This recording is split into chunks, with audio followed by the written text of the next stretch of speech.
Hi friends, വിഷ്ണുശാലിനിയുടെ latest എപ്പിസോഡിലെ രാഘവേട്ടനെ Upendran നീയാണ് ഇറങ്ങിപ്പോകേണ്ടത് എന്ന് പറഞ്ഞ് മണ്ണിലേക്ക് ഉന്തി തള്ളിയിടണേ. ഇത് കാണുമ്പോ രോഹിത് അങ്ങ് ഞെട്ടിപ്പോകുന്നുണ്ട്. ക്ഷമയും പപ്പി ഓടി വന്ന് അച്ഛൻ എഴുന്നേൽക്ക്, രോഹിത് നോക്കി നിൽക്കാതെ പിടിക്ക് രോഹിത്.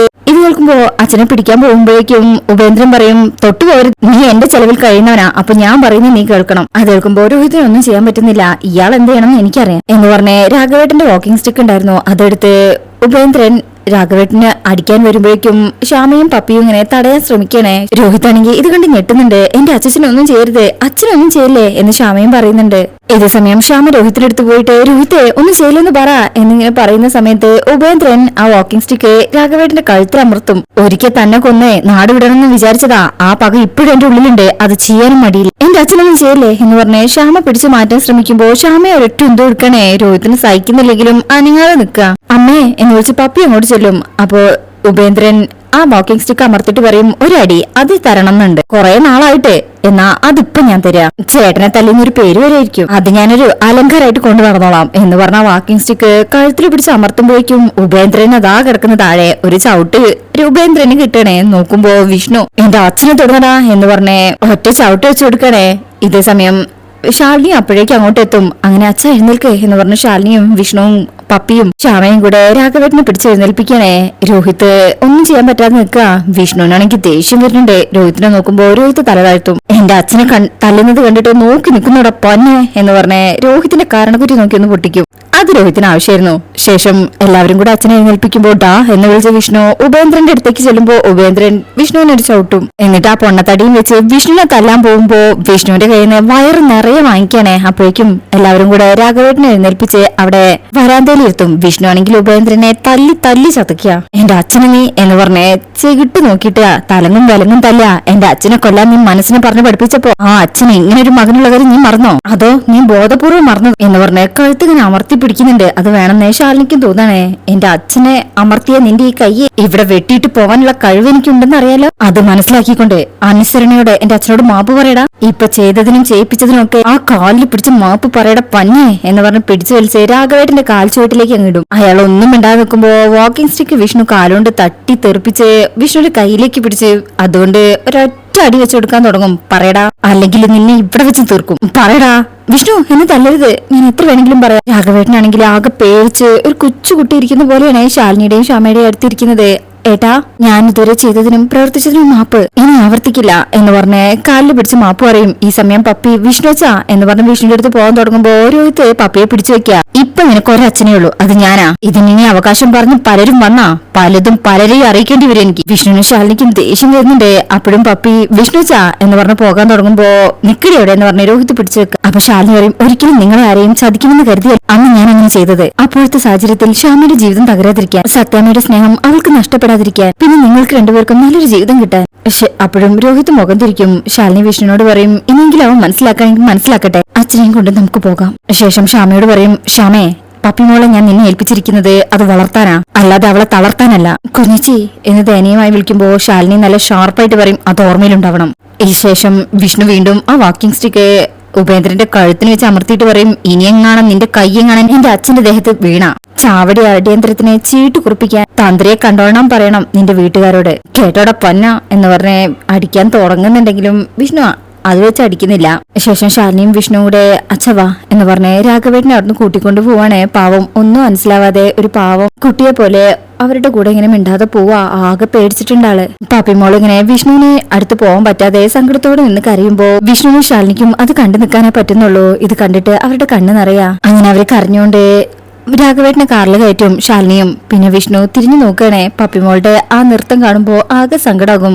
ആ വീടാണെങ്കിൽ ഇപ്പൊ വൃത്തികേടായി ഒരു ഭംഗിയില്ലാതെ നിൽക്കണേ. എത്ര പ്രൗഢിയോടുകൂടി ഭാമ അവിടെ വന്നിരുന്നതൊക്കെ ആയിരുന്നു എന്നൊക്കെ വിഷ്ണു ആലോചിച്ചിട്ട് അവിടുന്ന് പോവാ. ഉപേന്ദ്രനെ ശ്വാസം മുട്ടുന്നുണ്ട്. എന്നാലും പറയും, ഇപ്പൊ നീ ബലമായി എന്നെ കൊണ്ട് പറയിപ്പിച്ച മാപ്പില്ലേ, അതിന് ഞാൻ ഒരു വില ഇട്ടിട്ടുണ്ട്, അത് താങ്ങാൻ നീയും നിന്റെ അച്ഛനും തയ്യാറായിരുന്നു. ഈ പുന്നാര അനിയന്റെ കൈകൊണ്ട് തന്നെയായിരിക്കും അയാൾക്കുള്ള ചോറ്, ഞാൻ വെക്കുന്ന ബലിച്ചോറ്. രോഹിത് ഇങ്ങനെ അതൊക്കെ കേട്ട് അത് നോക്കി ഇങ്ങനെ നിൽക്കണേ. ശ്യാമയും പപ്പിയും ഇങ്ങനെ സങ്കടത്തോടെ കരയുന്നുണ്ട്. പിന്നീട് കാണിക്കുന്നത് ശാരദാമ്മയുടെ വീട്ടിലാണ്. അവിടെ ക്ലീൻ ചെയ്യുന്ന സമയത്ത് അനൂപ് നൂർജഹാനെ കുട്ടി ബൈക്കിൽ അങ്ങോട്ടാ വരുന്നത്. ആഹാ, അനൂപോ എന്ന് പറഞ്ഞിങ്ങനെ അത്ഭുതത്തോടെ നോക്കണേ. സന്തോഷമുണ്ട്. ഇതാരാ കൂടെ എന്നും ചിന്തിച്ചതിന് ശേഷം അനൂപ് അവിടെ ഹോട്ടലിലൊക്കെ വരാറുണ്ടായിരുന്ന കാര്യങ്ങളൊക്കെ ആലോചിക്കാനേ. അങ്ങനെ ശേഷം ശാരദാമ്മയുടെ അടുത്തേക്ക് അടുത്ത് ചെന്നിട്ട് എന്തെങ്ങനെ കൗതുകത്തോടെ നോക്കി നിൽക്കുന്നേ? അനൂപാണേ, അത് പിന്നെ എനിക്കറിയാൻ പാടില്ലേടാ. നീ എത്ര പൊക്കം വെച്ചാലും എനിക്ക് കൺമുന്നിൽ നീ കുഞ്ഞു തന്നെയാ. അല്ല, ഞാന് ഇതാരാണെന്ന് ഇങ്ങനെ ചിന്തിക്കായിരുന്നു. എന്നാ അധികം ചിന്തിക്കണ്ട, എന്റെ ഫ്രണ്ട് നൂർജഹാൻ. നൂറെ, ഇതെന്റെ ശാരദാമ്മ. എന്റെ അമ്മയെക്കാളും എന്നെ സ്നേഹിക്കുകയും ലാളിക്കുകയും എല്ലാം ചെയ്തിട്ടുള്ള എന്റെ എല്ലാം ആയിട്ടുള്ള എന്റെ വളർത്തമ്മാന്ന് തന്നെ പറയാം. ബാക്കി ഞാൻ പറഞ്ഞിട്ടുള്ളതല്ലേ. നൂറ് പറയും, അപ്പൊ ഇതാണല്ലേ ശാരദാമ്മ, കുടുംബശ്രീ ശാരദാമ്മ. ഞാൻ കേട്ടിട്ടുണ്ട്. ശാരദാമ്മയ്ക്കും എന്നെ കുറിച്ചോ? ആ അതെ, ശാലിനി ചേച്ചിയുടെ ഹസ്ബൻഡ് വിഷ്ണുവേട്ടനും കുടുംബവും ഇപ്പൊ താമസിക്കുന്നത് ഞങ്ങളുടെ വാടക വീട്ടിലാ. അതുകൊണ്ട് ഏറെക്കുറെ കാര്യങ്ങളൊക്കെ എനിക്കറിയാം. കൊള്ളാലോ, ഇങ്ങനെയുള്ള വീടുകളൊക്കെ എനിക്ക് ഭയങ്കര ഇഷ്ടമാണ്. ഞാനൊന്ന് കയറി കണ്ടോട്ടെ? ശാരദാമ്മ പറയും, മോൾ എവിടെ വേണമെങ്കിലും കയറി കണ്ടോ. കണ്ടുവരുമ്പോഴേക്കും ഞാൻ ചായ എടുക്കാം. നൂറ് പറയും, അയ്യോ അതൊന്നും വേണ്ട, അതൊക്കെ നിങ്ങൾ കഴിച്ചതാ. ഞാനേ ഇതൊക്കെ ഒന്ന് ഫോട്ടോ എടുക്കട്ടെ എന്ന് പറഞ്ഞേ നൂറ് അവിടെയൊക്കെ കണ്ടിങ്ങനെ ഫോട്ടോ എടുക്കാം.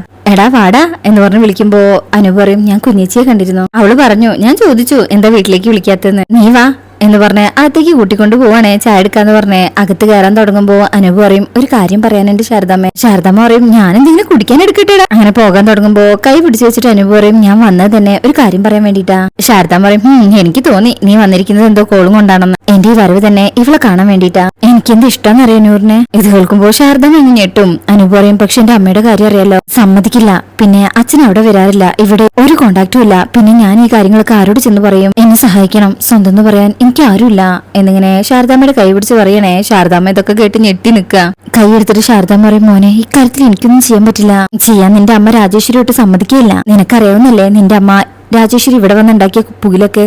വാളും പണവും ഗുണ്ടകളെയും കൂട്ടി അവിടെ വന്ന കാര്യങ്ങളൊക്കെ രണ്ടുപേരും ഇങ്ങനെ ആലോചിക്കുകയാണ്. നിന്റെ അച്ഛനെ ഇവിടുന്ന് വലിച്ചിറക്കി കൊണ്ടുപോവുക വരെ ചെയ്തിട്ടുണ്ട്. എന്റെ ജീവിതം തകർത്തുകൊണ്ടാ രാജേശ്വരി കടന്നു വന്നത്. പക്ഷെ എന്നിട്ടും നിന്റെ അമ്മ പറയുന്നത് ഞാൻ അവരുടെ ജീവിതം തകർത്തെന്നാ. ഇനി നിന്റെ പേരില് ഞങ്ങൾ തമ്മിൽ വഴക്കിടേണ്ട ഒരു സാഹചര്യം ഉണ്ടാക്കണോ? അല്ലാതെ തന്നെ ഒരുപാട് പ്രശ്നങ്ങളിലൂടെയാ ഞാനും എന്റെ മക്കളും കടന്നു പോകുന്നത്. അതിന്റെ ഒപ്പം ഇതുകൂടെ വേണോ മോനെ? നീ ഒന്ന് എന്റെ ഭാഗത്തുനിന്നൂടെ ചിന്തിച്ചു നോക്ക്. അപ്പോഴും അനൂപ് പറയും, അയ്യോ അങ്ങനെ പറഞ്ഞാൽ പറ്റില്ല. ശാരദാമ്മ സഹായിക്കണം. സഹായം ചോദിക്കാൻ എനിക്ക് മറ്റൊരു സ്ഥലമില്ല. അപ്പോഴേക്കും നൂറ് വരും. അതെ, ഇനിയും വൈകിയാലേ ബാപ്പച്ചി അന്വേഷിക്കും, നമുക്ക് പോവാം. അപ്പോഴും ശാരദാമ്മ പറയും, കുറെ നാളായി കൂടിയിട്ട് വന്നതല്ലേ, എന്തെങ്കിലും കഴിക്കാതെ എങ്ങനെയാ? അനൂപ് പറയും, ഞങ്ങൾ ഇനിയും വരും, അപ്പൊ ആവാം. അത് ശരിയല്ല, നിങ്ങൾ ഇരിക്കേ എന്ന് പറഞ്ഞ നിർബന്ധത്തില് ശാരദാമ്മ ചായ എടുക്കാൻ പോവാ. അപ്പോഴും അനൂപ് ഇങ്ങനെ നൂർജഹാനെ ഒരു പ്രണയത്തോടു കൂടി നോക്കുക. നൂർജഹാനും പറഞ്ഞിട്ടില്ലെങ്കിലും ആ ഫീലിംഗ് തന്നെയാണ് ഉള്ളത്. ഇതേ സമയം ശാരദാമ്മ അകത്ത് പോയിട്ട് വിചാരിക്കും, ഇത് കുഴപ്പാ, വലിയ കുഴപ്പമാകും, ദേവി കാത്തോണേ എന്നൊക്കെ ഇങ്ങനെ പറഞ്ഞോണ്ട് നിൽക്കുക. ശേഷം പിന്നീട് കാണിക്കുന്നത് സത്യം ഇങ്ങനെ രാഘവേട്ടനെ വെയിറ്റ് ചെയ്ത് നിൽക്കുക. അപ്പോഴായിരിക്കും ശാലിനിയുടെ കാർ അങ്ങോട്ട് വരുന്നത്. ശാലിനി ഇറങ്ങുന്ന കാണുമ്പോ ഭാമിക്ക് ഇഷ്ടപ്പെടുന്നില്ല. എന്നാലും വിഷ്ണുവും രാഘവേട്ടനെ ഇറക്കിക്കൊണ്ട് വരിക. രാഘവേട്ടന്റെ ഡ്രസ്സൊക്കെ ചുക്കി ചുളിഞ്ഞിട്ടുണ്ട്. അത് കാണുമ്പോ തന്നെ ഭാമ പേടിച്ചു പോകുന്നുണ്ട്. ശാലിനി ഉള്ളതുകൊണ്ടാണെന്നറിയില്ല അവിടെ നിന്ന് അനങ്ങിയിട്ടില്ല ഭാമ. അങ്ങനെ അവര് ആ വരാന്തയിൽ കൊണ്ടുവന്നിരുത്തുക. അമ്മ അച്ഛനവിടെ. അപ്പോഴേക്കും ഭാമ അതൊന്നും കേൾക്കാൻ തയ്യാറാവാതെ രാഘവേട്ടന് ചീത്ത പറയാൻ തുടങ്ങുക. നിങ്ങൾ ഈ കാണിക്കുന്ന അഹങ്കാര, നിങ്ങൾ കാണിക്കുന്ന ഈ പേക്കൂത്തിന് പിന്നാലെ വരാൻ ആളുണ്ടെന്നുള്ള അഹങ്കാരം. നിങ്ങൾക്ക് നേരത്തിന് ഭക്ഷണം, സമയം ചായ എല്ലാം ഞാൻ തരുന്നില്ലേ, പിന്നെ എന്തിന്റെ കുറവാ നിങ്ങൾക്ക് ഇവിടെ? പിന്നെ ആരെ കാണാൻ അങ്ങോട്ട് പോകുന്നത്? ഇത് കേട്ട് ശാലിനിക്ക് വിഷ്ണുവിനും സഹിക്കുന്നില്ല. ശാലിനിക്കും സത്യമേ എന്തിനാ അച്ഛനെ ഇങ്ങനെ വഴക്ക് പറയുന്നത്? സുഖമില്ലാത്ത ആളല്ലേ, അതുകൊണ്ടല്ലേ ഇങ്ങനെയൊക്കെ കാണിക്കുന്നത്? അപ്പൊ മാമ ശാലിനിക്ക് നേരെ തിരിയണേ. നീ ആരുടെ എന്നെ ഗുണദോഷിക്കാൻ? നീ കളക്ടർ ആണെങ്കിലേ അത് കയ്യിൽ വെച്ചാൽ മതി, എന്റെ അടുത്ത് എടുക്കണ്ട. വിഷ്ണു പറയും, അമ്മേ മതി, കുറച്ച് മര്യാദയ്ക്ക് സംസാരിക്കും. അച്ഛന്റെ ഓർമ്മക്കുറവുകൊണ്ട് സംഭവിച്ചല്ലേ, അല്ലാതെ മനഃപൂർവ്വം കാണിക്കോ? അപ്പോഴും പാമ്പ പറയും, ഇത് ഓർമ്മക്കുറവുകൊണ്ട് പോയതാണോ അതോ മൂത്ത മരുമകളെ കാണാൻ പോയതാണോ എന്നൊക്കെ ആരറിഞ്ഞു? ഇവളല്ലേ കൊണ്ടാക്കിയത്. അപ്പൊ പിന്നെ ഞാൻ പറഞ്ഞതുപോലെ സംഭവിക്കാനേ സാധ്യതയുള്ളൂ. വിഷ്ണുവിന് ദേഷ്യം വരും. ശാലിനിക്കും, അമ്മേ വെറുതെ ആവശ്യമില്ലാത്ത വർത്താനം പറയരുതേ. ശ്യാമ വിളിച്ചു പറഞ്ഞതനുസരിച്ചാ ശാലിനി അവിടെ വന്നത്. ഈ അച്ഛനെ ഒരു ഓർമ്മയില്ലാതെ അമ്മയെ തിരക്കി നടക്കുക അവിടെ. ബാമാറ ഇടാ നിർത്ത്, ഇത് നീ വല്ല പിള്ളേരുടെ അടുത്തും പോയി പറഞ്ഞാൽ മതി, അവര് വിശ്വസിക്കും. പക്ഷേ ഈ സത്യഭാമയുടെ കണ്ണിൽ എപ്പോഴും ഇടാൻ പറ്റില്ല എന്ന് പറഞ്ഞ് ശാലിനിയെ നോക്കുക. ചില നേരത്തെ നിന്റെ അച്ഛൻ ഓർമ്മക്കുറവുണ്ടാവും, പക്ഷേ സ്ഥലകാല ബോധം ഇല്ലാതെ എന്റെ പേരും വിളിച്ച് നടക്കാൻ മാത്രം ഓർമ്മക്കുറവൊന്നുമില്ല. അപ്പോഴും വിഷ്ണു എന്തോ പറയാൻ തുടങ്ങുമ്പോഴേക്കും ശാലിനി തടയാ. സത്യമോട് ഇപ്പൊ എന്ത് പറഞ്ഞിട്ട് കാര്യമില്ല, മനസ്സ് മുഴുവനും എന്നോടുള്ള ദേഷ്യ. ബാമറിഹോ പിന്നെ ശത്രുത. എന്റെ രാഘവേട്ടനോട് നീ ഇപ്പൊ കാണിക്കുന്ന സ്നേഹവും കരുതലൊക്കെ തട്ടിപ്പാണെന്ന് മാത്രമേ എനിക്കിപ്പോ പറയാൻ പറ്റൂ. കാരണം ഇല്ലെങ്കിൽ ആ ഫുഡ് കോമ്പറ്റീഷനിലെ നീയും നിന്റെ അമ്മയും കൂടെ എനിക്കെതിരെ മത്സരിക്കാൻ വരില്ല. അപ്പൊ ഞാൻ തകർന്നു കാണണം, അതല്ലേ നിന്റെയും നിന്റെ അമ്മയുടെ ഉദ്ദേശം? നീ നോക്കിക്കോ, എന്ത് വില കൊടുത്തും ഏത് വഴിയിലൂടെയാണെങ്കിലും ഞങ്ങൾ അതിൽ 1ാം സമ്മാനം വാങ്ങിച്ചിരിക്കും. ഇത് സത്യഭാമയാ പറയുന്നത്. ശാലിനി അതൊന്നും മൈൻഡ് ആക്കുന്നില്ല. വിഷ്ണുട്ട ഞാൻ പോവാ, അച്ഛൻ എന്തെങ്കിലും ബുദ്ധിമുട്ടുണ്ടാവുകയാണെങ്കിൽ എന്നെ വിളിക്കണം. ശേഷം അച്ഛന്റെ അടുത്ത് പോയി അച്ഛാ എന്നെ വിളിക്കുമ്പോ രാഘവേട്ടന്റെ ആ നോട്ടൊക്കെ കാണുമ്പോൾ ശാലിനിക്ക് ഒരുപാട് സങ്കടാവുന്നുണ്ട്. ശേഷം ഭാമയും ഇങ്ങനെ നോക്കുന്നുണ്ട്. ദേഷ്യമുണ്ട് ശാലിനിക്ക്. അങ്ങനെ ശാലിനി അവിടുന്ന് പോവാ. അത് കാണുമ്പോ അമ്മയ്ക്കും എന്താടാ നീ പോകുന്നില്ലേ? സാധാരണ അവള് പോകുമ്പോ നീയും പിന്നാലെ പോകുന്നതാണല്ലോ. അമ്മ എന്തൊക്കെയാ വിളിച്ചു പറയുന്നത്? എത്ര കണ്ടാലും കൊണ്ടാലും അമ്മയുടെ സ്വഭാവം മാറാൻ പോകുന്നില്ല. അപ്പോഴും ബാമ പറയും, എടാ നിനക്കറിയോ, നിന്നെ പോലും അവള് ശ്രദ്ധിച്ചോണ്ടിരിക്കുക. നീ അത് മനസ്സിലാക്കും എന്റെ കാലം കഴിയുമ്പോ. അപ്പോഴേക്കും എന്റെ മകൻ ഇവളുടെ അടിമയായി കഴിഞ്ഞിരിക്കും. വിഷ്ണു എന്റെ അമ്മ ശാലിനി ഇപ്പൊ വന്നിരിക്കുന്നത് നമ്മളെ സഹായിക്കാൻ വേണ്ടിട്ടാ. ശാലിനി എല്ലാം കേൾക്കുന്നുണ്ട്. പുറത്തുനിന്ന് കാറിൽ കയറിയിട്ടില്ല. അച്ഛൻ അവിടെ ഉണ്ടെന്ന് വിളിച്ചു പറഞ്ഞത് ശാലിനി തന്നെയല്ലേ? അപ്പോഴും ബാമ പറയും, അതാ ഞാൻ പറഞ്ഞത്, ഇതെല്ലാം ചെയ്യിക്കുന്നത് ഇവളൊറ്റ ഒരുത്തിയാണെന്ന്. ദാ നിൽക്കുന്ന നിൽപ്പുണ്ടില്ലേ, വായിന്ന് എന്തൊക്കെയാ വീഴുന്നെന്ന് കേൾക്കാൻ വേണ്ടി നിൽക്കുക. എല്ലാം കേട്ട് സങ്കടത്തിലും ദേഷ്യത്തിലും ശാലിനി കാർ കയറി അങ്ങ് പോകും. വിഷ്ണുനങ്ങ് ദേഷ്യം വരും. പറഞ്ഞിട്ട് കാര്യമില്ലെന്ന് മനസ്സിലാവുമ്പോ അച്ഛൻ വന്നേ എന്ന് പറഞ്ഞ് വിളിച്ച അച്ഛനെ കൊണ്ടുവന്ന് നിൽക്കുമ്പോ ബാമറിയും, വിഷ്ണു നിനക്കറിയാത്തൊരു കാര്യം ഞാൻ പറയാം. രാഘവേട്ടന്റെ അസുഖം ഭേദമാക്കാൻ വേണ്ടിയിട്ടാ ഞാൻ ഈ കോമ്പറ്റീഷനിൽ പങ്കെടുക്കുന്നത്. പക്ഷെ അത് തകർക്കാനാ അവളും അവളുടെ അമ്മയും കൂടെ നോക്കുന്നത്. ഇല്ലെങ്കിൽ എനിക്കെതിരെ അവളും അവളുടെ അമ്മയും കൂടെ മത്സരിക്കാൻ വരുമോ? വിഷ്ണു അമ്മേ ഇതൊരു മത്സരാ, അമ്മ പങ്കെടുക്കുന്ന പോലെ അവരും പങ്കെടുക്കുന്നു, അങ്ങനെ കണ്ടാ മതി ഇതിനെ. മാമ പറയാ, ഇതാ ഞാൻ പറഞ്ഞത്, നീ അവളുടെ അടിമയാണെന്ന്. അവള് കാണിക്കുന്ന ഈ സ്നേഹമൊക്കെ വെറും തട്ടിപ്പാ. അത് മനസ്സിലാക്കാനുള്ള ബോധം നിനക്കില്ല. കാരണം നീ ഇപ്പൊ അവള് പറയുന്നത് കേട്ട് കഴിയുന്നവനാ. നിന്നെ പറ്റിക്കുന്ന പോലെ എന്നെ പറ്റിക്കാൻ പറ്റില്ല. അതിന് സത്യഭാമ നിന്ന് കൊടുക്കില്ല എന്ന് പറഞ്ഞു പോകണേ. വിഷ്ണു അറിഹോ എന്റെ അമ്മേ. ഇതേ സമയം രാഘവേട്ടനാണെങ്കിൽ ഇപ്പൊ ഒന്നും മനസ്സിലാവുന്നില്ല, ഒരു ബോധവും ഇല്ല, ഓർമ്മയില്ലാതെ ഇങ്ങനെ നിൽക്കണേ. ആ ഒരു ഭാവമൊക്കെ കണ്ടിട്ട് വിഷ്ണുവിനൊന്നും പറയാനും തോന്നുന്നില്ല. പിന്നീട് കാണിക്കുന്നത് നൂർജഹാന്റെ വീട്ടിലാണ്. സുബൈർക്ക് ആരെയോ ഫോണിൽ വിളിച്ചോണ്ട് നിൽക്കുമ്പോ അങ്ങോട്ട് അനൂപിന്റെ ബൈക്കിലാണ് നൂർജഹാൻ വരുന്നത്. ഇക്കയ്ക്ക് വല്ലാണ്ട് ഇഷ്ടപ്പെട്ടിട്ടില്ല. നൂറ് വന്നിട്ട് പറയും, ബാപ്പച്ചി ആരെയാ വിളിക്കുന്നത്? ഞാൻ എത്ര വിളിച്ചു കിട്ടുന്നേ ഇല്ല. ദേ ഞാൻ എൻട്രൻസ് പാസ്സായി. ബാപ്പച്ചിട്ട് മോളെ എൻട്രൻസ് പാസ്സായിന്ന്. എന്നാ ഇക്കയുടെ മുഖത്തൊരു സന്തോഷവും ഇല്ല. അതിന് കാരണം അനൂപ് തന്നെയാണ്. അനൂപിന്റെ കൂടെ വന്നതും സുബൈർക്ക് ഇഷ്ടമായിട്ടില്ല.